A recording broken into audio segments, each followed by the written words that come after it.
Hello fellow nerfers. Right, here we go. Part 7. First of all, I must apologise for being so late. I've been sick, lots of things. So okay guys, that, but anyway. Now, what happened? Alright, well first what I needed to do was get the pistol grip action back to the bolt carrier. And my initial idea was to take the original and cut it, and then I just happened to be an archer. I had an old bit of broken arrow around, it's carbon fibre, and I was going to put one bit in there, glue it, whack it in, and then the whole problem with the direct line reach and everything and spacing came into account. And about that point is when I got sick, and I've only just come back to it. So I came back in, and sitting on the table right next to the gun, I don't know where it came from, was a hanging basket hook. There you go. Little elves are helping me. So I've been heating it, as you can see, made a loop, same as on this, put a bend in it. Now it's further up, but it still works, comes up here. So I've got the basic shape. I've cut a slot through here, which is the the famous joining bit. So I've cut a slot through there, a matching bit in the muzzle there, so you can see that. So when they go together, it's together, and it doesn't actually affect the barrel or where I'm planning to put a bit of brass barrel. So that goes in there, like so. Now the next step is fitting it. Whack it in like that. Fits pretty good. If this moves, if this has got a little catch on it, I've ground in, that catches it, takes it back and forwards. I'll have to fix that. But before I can do that, I've got to get both sides of the gun to close together, and there's a few issues. So what I'm doing is just getting some old acrylic paint that I had lying around. I do a bit of painting as well. I'm not that good. In fact, I'm bloody awful. But anyway, just whack it along there, making certain that it is not blue or white or orange, so I can see where it touches. And then taking the other half of the gun and just putting it in position and pressing down. And I can already feel there's a jam somewhere. So pull this off, have a look, and yes, we've got a little bit of fresh paint right there. Right. So what I'll do is I'll get the Dremel out, chop that away, do it again, chop, do it again, and it'll probably be just this area by the look of it, because it's pretty empty in the rest. But once I've got that sorted, I'll do another little video, show you what's the next step. Alright, back soon. Okay guys, I've just been fitting the actuating rod, the operating rod, and I've discovered that it needs to be rebent again. Because I can only grind out a certain amount of plastic. So as you can see, I've got it sitting here. Only the area I want to bend I heat. Right? You don't want to put it across like this to heat this area and inadvertently heat this side, because more than likely you'll grab it and burn your hand. So, and as you can see, the metal is starting to go white, and this is just, I'm assuming, mild steel, and I've discovered through simply doing it that when it goes white, it's getting ready to be soft enough to bend. Just a note on these things, this one's a Gasmate portable cooker. We got it, I couldn't even say, we never ever used it. This is the first time it's ever been used. We've got cans of this gas. It's so old, in fact, that the little stick-on labels for the dial and everything have fallen off. And what I've discovered in using it is when you turn it off, if you don't actually push it all the way, that little bit more, it still leaks gas. So what I do when I turn it off and it's about ready, turn it off and disconnect the gas canister. Alright, check that the metal is not too hot, and I'll go and bend the metal. In fact, I'll have to move the camera so I can get to it. There we go. Now what do I need to do? I needed to bend this way a little bit. There we go. Because it's hot, it bends closer to where it's hot. If you try and bend it when it's cold, the bend's a bit bigger and wobblier, and makes things a bit difficult. So what I'll do, I'll just test fit that without melting any of the plastic. Fits over there. Goes there. You can see I could have a problem here fitting it later, but I'll get to that later. And what I'm going to do, and it's still pretty hot, but I've discovered if I hold it down on a surface, on a flat surface, in this case I'll use the hammer, I can manipulate it a little bit more.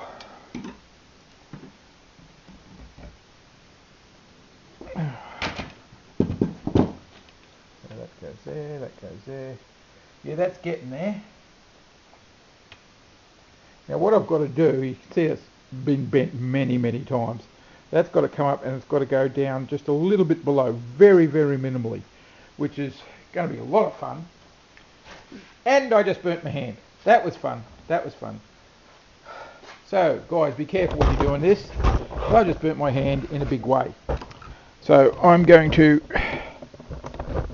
set the camera up so it doesn't fall over, and then put my hand under some cold water.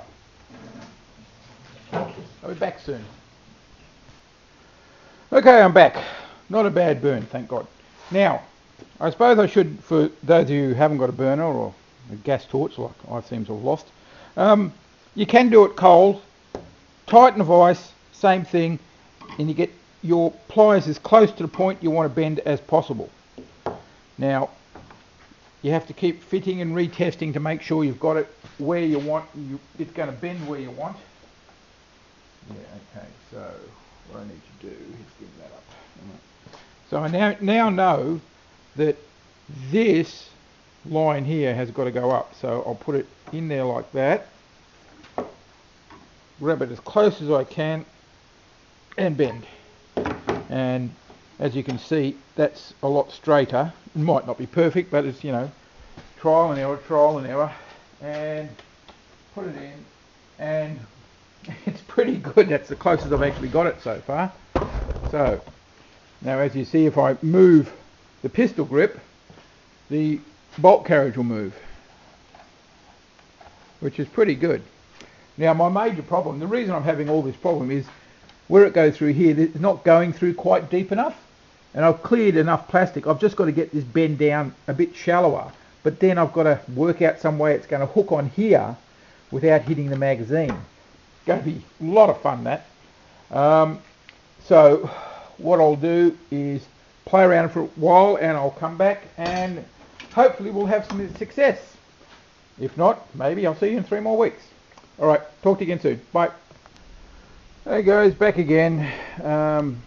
Just when the stroke of genius, I decided to put the unlock the swivel head on this thing, so you can actually see what's happening. As you can see, the metal bar is back on the heat. It's going nice and warm in the centre there. It's actually got a bit of a bow in it I just want to flatten out, so I'll show you how to do that.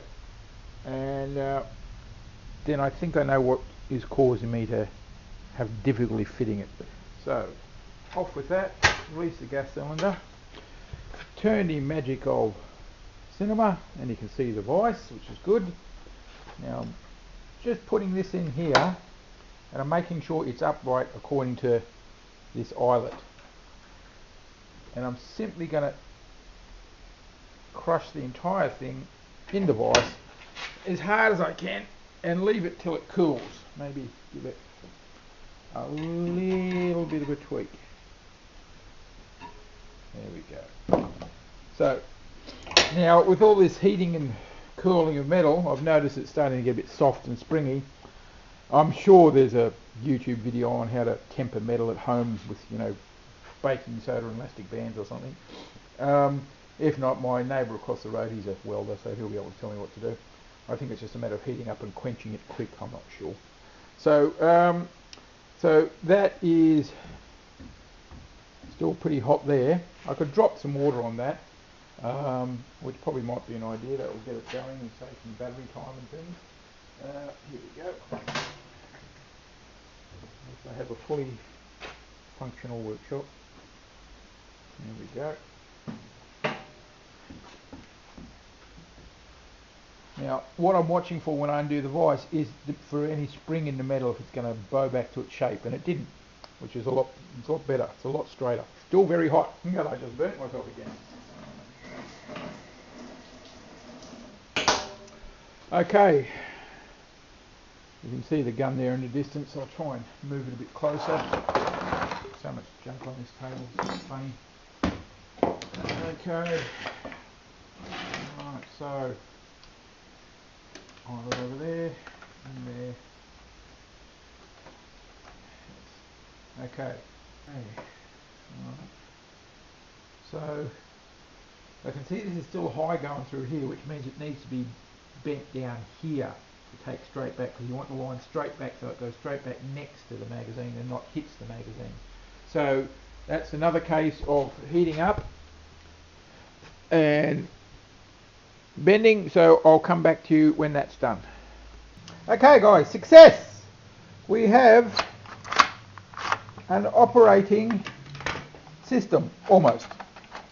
Okay, so what I've got here, I've obviously cut the rod too long so I can fit it, and I've got a notch underneath which pushes on this edge when it goes back and on this edge when it comes forward. It doesn't grip when it's not held in place, but as you can see, that bar sitting on top of that is actually raised, and I think it's making it difficult here, so I'm having some problems. So what I might have to do is actually cut it off flush, drill a hole through it and put a bit of wire, and that's all I can do, I think.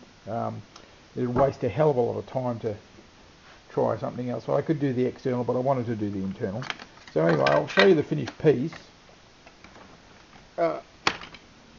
which is something like that. Now if you look straight down, you can see it's got sort of a slight kink in it. Could be better done, but it's been about an hour messing about getting this set and it's not quite there.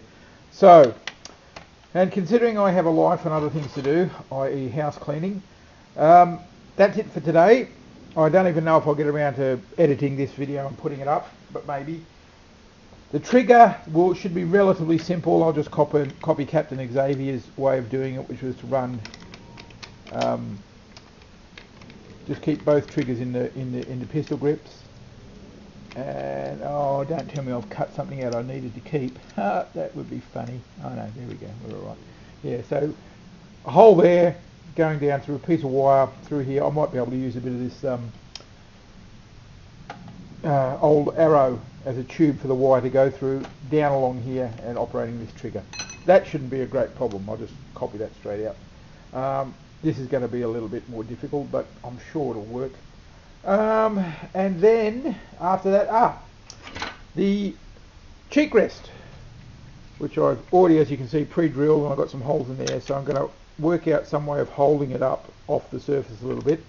And my wife, she brought this home from her work. It's a piece of really dense foam packing material, and I've cut a bit with a knife.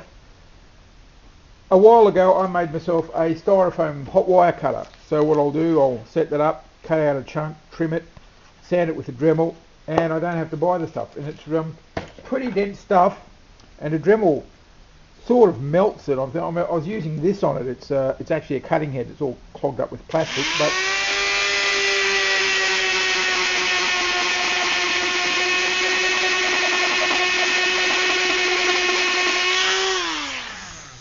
so it's sort of a melting action. But when it's done, it's pretty smooth anyway. So, you know, I might be able to go with a bit of sandpaper and just get off the little rough bits. It wouldn't hurt. I mean, it'd look like leather, which is probably what a cheek rest should be. And then we get on to the fun bit, the painting, actually getting this thing finished. So, I'll sign off for now. See you for part 8.